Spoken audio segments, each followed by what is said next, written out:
Let's move on to some other stock-specific action. Godrej Properties has tasted success with the institutional placement program, or the IPP, being fully subscribed, and Priyanka Ghosh now joins us with details on that.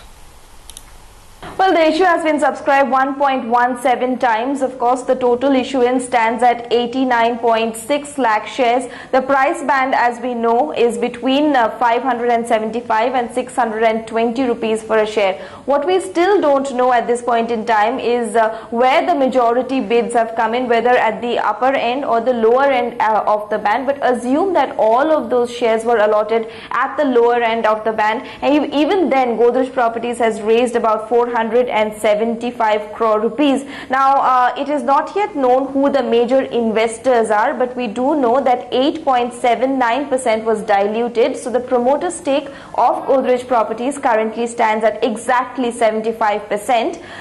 They had a press conference last evening, and what they outlined is that whatever money has been raised will go towards debt repayment and certain working capital needs that they have for commercial projects. So net good going for Godrej Properties today. Let's wait by for more cues on who the investors are who now have a stake in Godrej Properties, as well as whether where in which spectrum of that band majority bids have come in. With that, it's back to you guys. All right, thanks so much, Priyanka, for that. And it has become the first company to successfully raise money through the new IPP route. So let's hear out the management now on the issue and the future prospects.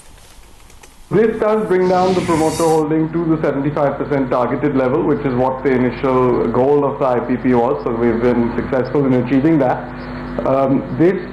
We issue fresh capital of about 8.79%. The current shareholders have been diluted to that extent. At the bottom end of the range, we will have raised about 475 crores. All right, let's take a break now. On the other side, we'll get in the bullseye.